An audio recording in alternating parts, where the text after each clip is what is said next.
Convido você para se preparar para o culto, ou melhor, para o sermão, orando.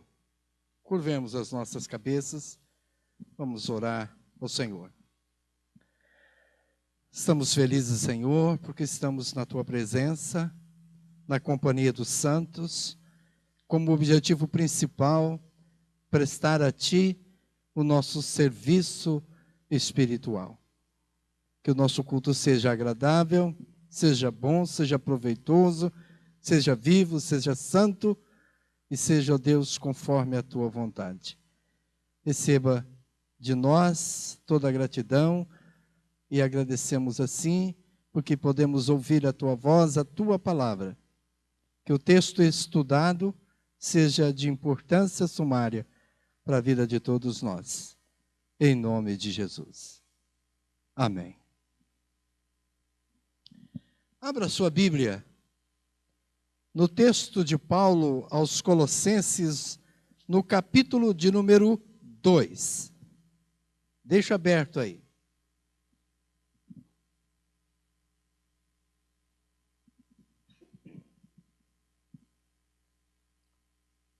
A título de introdução, aquilo que eu gostaria de trazer para os irmãos nesta noite. Há pouco tempo estava lendo um livro de teologia em que trazia, ou o escritor traçava um perfil teológico da igreja moderna. Principalmente um perfil teológico da igreja moderna em como a igreja olha para a figura de Jesus. Como que a igreja olha para a pessoa de Jesus? Como que a igreja cultua a pessoa de Jesus? E faz assim, dentro da sua concepção histórica, um apanhado, tanto do século XVIII até o século XX, de várias interpretações de teólogos liberais sobre a pessoa do Senhor Jesus Cristo. E como que é interessante que a visão desta interpretação, hoje, nos nossos dias, tem feito uma diferença muito grande. Eu vou colocar para os irmãos, para que você tenha uma ideia introdutória do que eu gostaria de falar nesta noite. A partir do século XVIII, século XX, vários teólogos liberais se reuniram para traçar um perfil moderno da pessoa de Jesus. E eles procuraram, pelo menos dentro de duas características. Primeiro, destacar tudo do Jesus histórico, tirar do Jesus histórico tudo aquilo que poderia se chamar de sobrenatural. Ter uma visão estritamente moral e existencial da pessoa de Jesus. E ainda, fizeram, pelo menos, eu enumerei aqui, algumas propostas em decorrência desta visão moderna do Jesus histórico. Eles fizeram, então, uma proposta bastante interessante, que às vezes nós vivemos hoje e que não percebemos de onde elas saíram, de onde elas vieram. Por exemplo, em 1960, algumas igrejas aceitaram doutrinas e práticas pentecostais, resultando no que conhecemos hoje das igrejas renovadas. De 1980 a 1990, este movimento renovado agregou-se 3 pontos fundamentais na sua visão teológica. Primeiro, a teologia da confissão positiva. Segundo, a teologia da batalha espiritual. Terceiro, a teologia da prosperidade. Essas 3 coisas você observa na igreja cristã moderna. Bem claro que a gente não precisa nem de discutir essas teologias daí. Teologia da confissão positiva, teologia de batalha espiritual. Né? Essa igreja aqui mesmo, em tempos idos, vivenciou muito bem essa teologia de batalha espiritual. E a teologia da prosperidade, que muitos grupos evangélicos hoje usam muito bem. Daí origina-se aquele termo clássico, de maneira evangélica, que a gente observa hoje, chamado de as igrejas neopentecostais. Seria aquelas igrejas renovadas que hoje são novas igrejas renovadas, ou novas igrejas pentecostais, ou um modelo diferente de você interpretar o evangelho, um modelo diferente de você interpretar a pessoa do Senhor Jesus Cristo. Como se não bastasse, bem próximo de nós, bem aí nos nossos dias, nós temos agora uma 4ª visão teológica, que é chamada a teologia do Jesus terapeuta. É aquela teologia em que se trabalha com os crentes para levantar a autoestima do crente. Então você trabalha no sentido de, psicologicamente, você trazer uma palavra que possa levantar o crente das suas dificuldades, dos seus problemas, do seu dia a dia, da violência do mundo moderno, das discrepâncias do mundo moderno, etc. Então, o culto passa a ter esta visão bastante interessante de levantar a autoestima, né? Ou criar no crente, na pessoa do cristão, uma atitude positiva diante da vida. Aí vale algumas coisas que a gente observa, chamada de marketing, ou chamada de o pastor show, ou líder show, que a gente tem observado muito nos nossos dias. Muito bem, quando a gente pensa nesses aspectos mencionados, nessa teologia moderna, é uma nova visão. Em suma, é isto. É uma nova visão de como você vê Jesus hoje. Nada mais do que isso. É uma forma de você olhar para Jesus e olhar para o Evangelho de maneira diferente. E aí nós vamos construindo a igreja dentro desta visão, desta figura teológica moderna. O que eu quero fazer com isso? Eu quero levar você a olhar para o texto de Paulo aos Colossenses, no capítulo de número 2, e fazer uma contraposição a essa teologia moderna e esta figura nova de você ver Jesus, para poder depois chamar a sua atenção como crente moderno, como crente hoje, como você tem visto Jesus na sua vida. E qual é a posição correta? Qual é a posição bíblica a respeito de Jesus? Portanto, leiamos agora o texto de Paulo aos Colossenses, no capítulo 2. Eu quero destacar versículo 8 até o versículo de número 15. Eu vou ler e você vai acompanhar aí na sua palavra.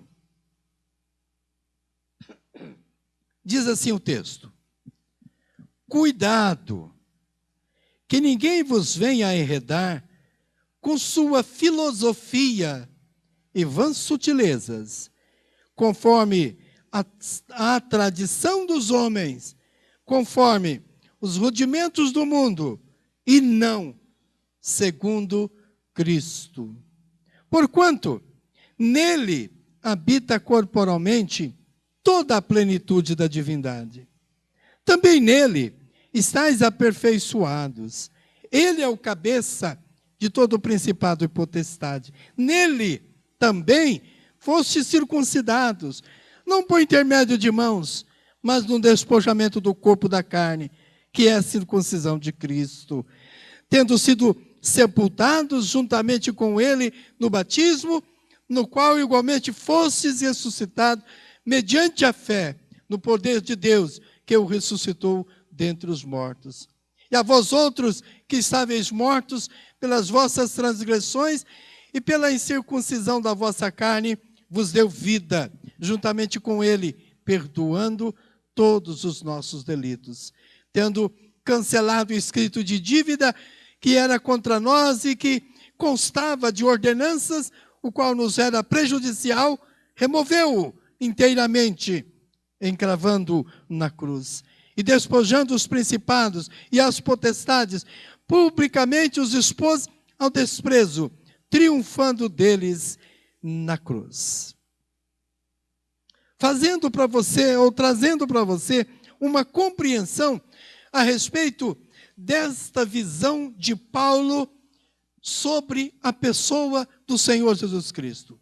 Paulo aqui coloca, ou faz, se assim podemos dizer, a teologia da cristandade, a teologia da pessoa de Cristo, de uma maneira muito clara, muito objetiva, e que a gente pode contrapor a essas teologias novas que temos nos nossos dias modernos. Agora, primeiro, é preciso chamar a sua atenção para aquilo que Paulo coloca no versículo de número 8. A primeira coisa importante para você ter conhecimento é isso que Paulo começa a dizer assim: cuidado. Olha como que ele coloca: cuidado, que ninguém vos venha a enredar com sua filosofia e vãs sutilezas, conforme a tradição dos homens, conforme os rudimentos do mundo, e não segundo Cristo. Isto é, numa outra expressão, o que Paulo está querendo dizer para a gente? Ele quer dizer para os crentes cuidado. Existem ensinamentos, existem teologias inadequadas, inapropriadas para os crentes do Senhor Jesus. Existem teologias inapropriadas, com orientação religiosa inadequada para a vida do cristão. Isso Paulo estava dizendo para os crentes do seu tempo. Observe que isso não mudou, porque a palavra de Deus é única. Ela não muda. Então diz também para nós: cuidado, cuidado, porque nós temos teologias modernas, odiernas, que estão aí diante de nós e que mudam a nossa cabeça e que nos desviam do verdadeiro sentido da palavra, da verdadeira teologia bíblica, da verdadeira teologia ensinada pelo Senhor Jesus e pelos seus apóstolos. Cuidado! É uma chamada de atenção, é uma exortação. Olha, na época que Paulo está escrevendo isso, ele tinha algumas filosofias. Primeiro, a filosofia dos gregos. Até hoje nós temos problema com a filosofia grega, com a interpretação grega. Tem muitos que querem trazer a interpretação da teologia grega para dentro da interpretação da teologia evangélica. Na época de Paulo, ele enfrentava também algumas orientações de religiões pagãs. Por exemplo, os bárbaros tinham deuses por tudo quanto é lugar. Tinham deuses espalhados em toda a área da vida. Paulo disse: cuidado. Paulo disse também: cuidado para o legalismo judaico.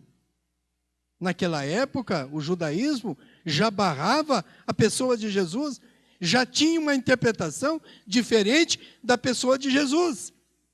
Os judeus daquela época achavam que Jesus poderia ser um profeta, poderia ser um líder religioso. E Paulo, então, vai chamar a atenção: cuidado com essa interpretação teológica. Na época de Paulo, ele enfrentou muito os místicos, os gnósticos. E todos eles apresentavam teologias e escritos que muitos de nós encontramos um terceiro, quarto, quinto evangelho. Encontramos o evangelho de Maria. Encontramos o evangelho de fulano, de ciclano, de Tomé, e vai encontrando escritos oriundos de uma época apostólica. Ou até pós-apostólica. Sem dúvida alguma. Paulo, então, primeiramente, ele chama a atenção para depois apresentar a teologia verdadeira sobre a pessoa do Senhor Jesus Cristo. Vejamos, então. A primeira coisa que Paulo apresenta nesse texto, versículo de número 9, ele vai dizer a respeito da verdadeira pessoa de Jesus. Olha como a teologia bíblica mostra a figura de Jesus. Ele vai dizer, versículo 9, porquanto nele habita corporalmente toda a plenitude da divindade. Nada mais do que isso. Paulo diz assim: Jesus é Deus. Jesus é Deus. Nele habita toda a plenitude da divindade. Em outras palavras, Jesus tem a mesma essência do Pai. E ele continua dizendo, em vários textos dos seus escritos, que a principal observação de Jesus, ou ensinamento de Jesus, o que ele quer é fazer-nos de nós também termos a mesma essência de Jesus, portanto, do Pai, portanto, da divindade. Observe que quando você começa a estudar na Bíblia a questão da divindade de Jesus, você vai encontrar pelo menos 4 aspectos fundamentais.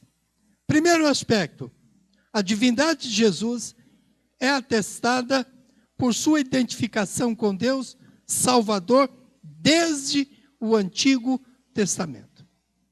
Por questão de tempo, eu não vou ler os textos, mas cito para você, e se você quiser depois copiá-los, é só me procurar. Salmo 106, 21, Isaías 43, 3, 11, 49, 26, Oséias 13, 4. Textos, alguns do Velho Testamento, comprovando a identificação de Jesus com o Pai, de uma maneira essencial, né? De uma maneira de essência. Quando você olha para o Novo Testamento, você encontra Lucas 1, 47, ainda 76, 79, capítulo 2, versículo 11, João 4, 42, Atos 4, 12, Filipenses 3, 20, etc. Textos que podem mostrar para você que Jesus tem a mesma identidade do Pai, a mesma essência do Pai. A segunda coisa importante dessa deidade de Jesus é que os apóstolos, ou os escritos dos apóstolos, confirmam a fé em Jesus Cristo como Deus. Os escritos dos apóstolos confirmam a fé em Jesus Cristo como Deus. Nesta divindade, Jesus é Deus. Textos como João 1, Atos 7, Romanos 9, Filipenses 2, e vai por aí. Terceira questão, que Jesus é descrito como possuidor de atributos divinos. Quais são esses atributos? Alguns exemplos. Por exemplo, vida, imutabilidade, verdade, santidade, eternidade. Textos como de João, de Hebreus, 1 de João, Evangelho de João, 1 de João.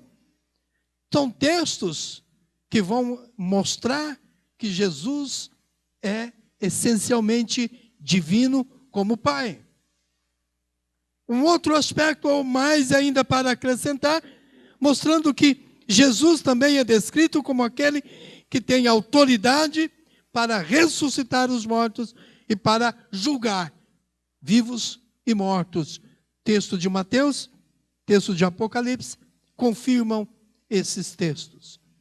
Se você pegar todos esses textos e estudar profundamente, você vai perceber que eles estão identificando a figura de Jesus como Deus. Esta deidade, que Paulo coloca no versículo de número 9. Porquanto nele habita corporalmente, a pessoa física de Jesus, toda a plenitude da divindade. Se você sai por aí, e em qualquer teologia que você ler ou participar, e ouvir, e dizer que Jesus não é Deus, está fora da teologia bíblica. Qualquer figura da pessoa de Jesus, que elimina esse sobrenatural, espiritual, da pessoa de Jesus, está fora da interpretação bíblica, fora da essência escriturística. A segunda coisa importante que Paulo coloca para nós, para você ter a visão clara da pessoa de Jesus, além dele ser divino, a segunda coisa está aí no versículo de número 10.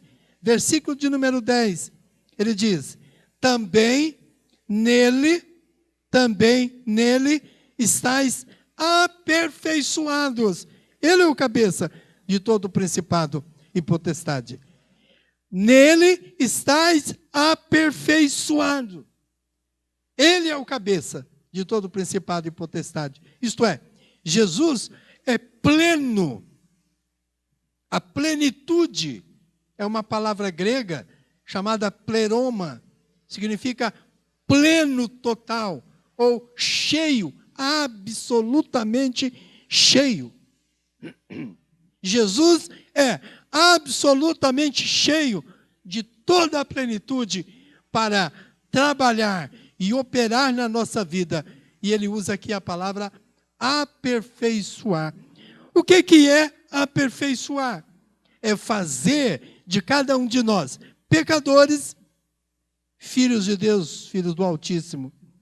É fazer de você um perdido, sem nada merecer, transformado, mudado numa pessoa espiritual, numa pessoa divina. É quando Deus tira você do lamaçal do pecado, da miséria, da violência espiritual e leva você ao paraíso. Então esta transformação, essa reconciliação, esse trabalho espiritual que o Espírito de Deus, através da pessoa de Jesus, faz na sua vida, ele chama de aperfeiçoar. Jesus tem toda a capacidade para aperfeiçoar você, do pecador ao Filho de Deus.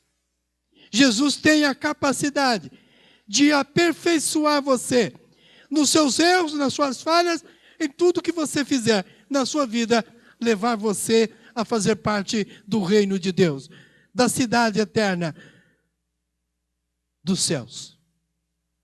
Então Jesus é pleroma, é pleno, é capaz de aperfeiçoar todo pecador e transformá-lo e fazê-lo de um filho de Deus para a salvação, para a glória, para o louvor do Senhor. Textos como de Efésios 3, de Colossenses 1,19, estão aí, você pode observar na sua palavra. A terceira questão que Paulo coloca aqui está no versículo de número 11. Versículo de número 11, ele diz assim: nele Você observou a expressão?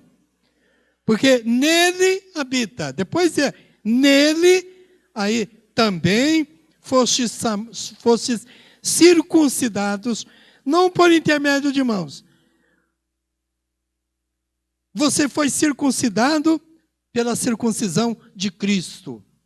Como que eu entendo? O que é a circuncisão de Cristo? Que figura é esta que o apóstolo Paulo está colocando para mim?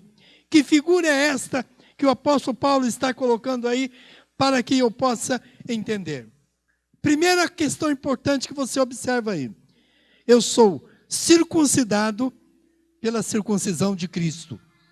Não segundo a circuncisão do Velho Testamento, que era a mutilação do sexo masculino. Não. Aquilo foi figura. O que Jesus faz hoje na circuncisão? O que é a circuncisão de Cristo? Que figura é essa? Olha o versículo 11. A partir daí, ele responde para você o que é a circuncisão de Cristo. Primeiro, ele usa a expressão assim: nele também fostes circuncidados, não por intermédio de mãos, mas o quê? Primeiro, no despojamento do corpo da carne. A primeira expressão que Paulo coloca dessa circuncisão é o despojamento. O que é despojar? É deixar, é tirar a carga, é tirar o peso. O despojamento é abrir mão, né? É tirar tudo aquilo que atrapalha, que impede. Então é algo negativo que vai sendo tirado e libertado.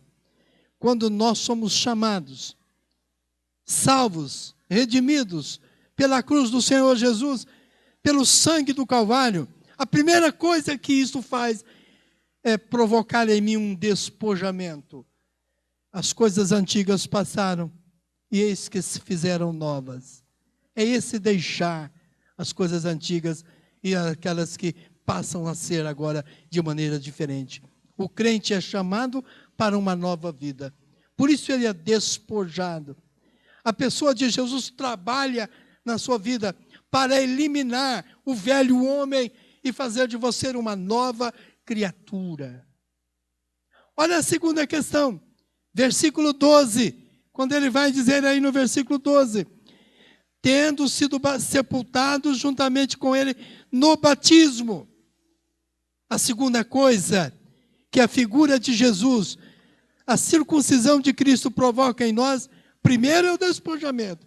Segundo é o quê? É o sepultamento pelo batismo. A partir do momento em que eu sou batizado, ou seja, derramando a água, ou mergulhando, aí a forma é o de menos importância, você levanta uma nova criatura. Você abre os olhos e é uma nova pessoa, porque o batismo refere-se ao quê? Justamente à limpeza, à lavagem, e agora você passa a ser um novo ser na presença do Senhor. Você foi sepultado pelo batismo, mas você é ressuscitado para a glória do Pai. Então é como se nós fôssemos à sepultura, se nós morrêssemos e que de repente ao terceiro dia saísse uma nova pessoa, uma nova criatura, uma nova vida, um novo ser totalmente diferente daquele que morreu, daquele que foi sepultado, Então esta nova vida que levanta, que ergue, através do batismo, depois do batismo, é a grande charme espiritual do Evangelho. Quando eu sou batizado, refere-se muito na minha vida. Não pode ser batizado simplesmente para você entrar ou fazer parte de uma comunidade. É muito mais do que isto. É quando você morre para o seu velho homem. É quando você ressuscita para uma nova vida com a pessoa do Senhor Jesus Cristo. Observe também quando ele vai dizer no versículo de número 13, Olha a outra verdade quando ele diz assim: e a vós outros que estáveis mortos pelas vossas transgressões e pela incircuncisão da vossa carne, vos deu vida juntamente com ele, perdoando todos os nossos pecados. A figura de Jesus que Paulo coloca aí é algo que nós não temos hoje nesta nova interpretação teológica da figura e da pessoa de Jesus. Você percebe que nessa nova interpretação as pessoas estão preocupadas com o dinheiro, com a parte econômica, com o que vai receber diante de Deus, com as bênçãos da cura, com as bênçãos materiais. O que Deus pode fazer por mim?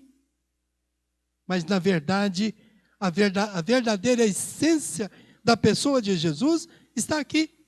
Ele está dizendo: o Senhor despojou, nós somos sepultados, nós somos ressuscitados, e agora ele diz assim: nós somos perdoados dos nossos pecados.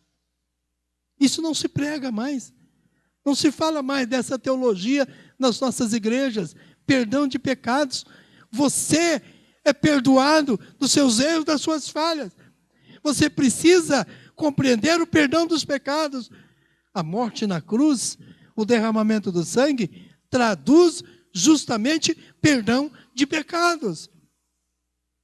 O Senhor Deus não está interessado em te dar riquezas, mansão, carro do ano, fazendas, bois, uma poupança recheada. Não é esse o objetivo do Evangelho, não é esse o objetivo da palavra de Deus, não é esse o Evangelho, o objetivo da figura da pessoa do Senhor Jesus Cristo.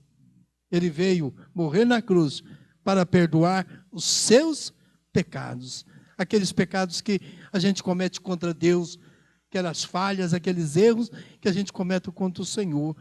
Versículo de número 13 está bem claro: e a vós outros que estáveis mortos pelas vossas transgressões, ele vos deu vida, juntamente com ele, perdoando todos os nossos pecados. Esta é a figura que Paulo quer que nós tenhamos da pessoa do Senhor Jesus Cristo. E para terminar, o versículo 14 e 15, ele vai dizer assim: tendo cancelado o escrito de dívida que era contra nós e que constava de ordenanças, o qual nos era prejudicial, removeu inteiramente, encravando na cruz, e despojando os principados e as potestades, publicamente os expôs ao desprezo, triunfando deles na cruz. O que o Senhor fez finalmente aí? Ele realmente nos libertou da escravidão, da força do pecado, que nos levava para o inferno, que nos levava para longe de Deus, e que o diabo tinha uma parcela muito grande de gerência, de ingerência nessa função. Ele então nos libertou da escravidão. Ele fala de ordenanças aqui, é porque antes, para perdoar pecado, eu tinha que pagar, eu tinha que levar o meu sacrifício, carregando o boi, a vaca, a ovelha, até o templo, para oferecer lá como sacrifício dos meus pecados. Hoje não precisa mais disso. A pessoa de Jesus, na cruz do Calvário, derramamento do sangue, fez isto por você. E ele termina dizendo: e nos libertou do poder, nos libertou de principados e potestades, expondo-os, encravando-os na cruz. Jesus traz uma liberdade espiritual profunda, duradoura e eterna para as nossas vidas. E ninguém pode tirar.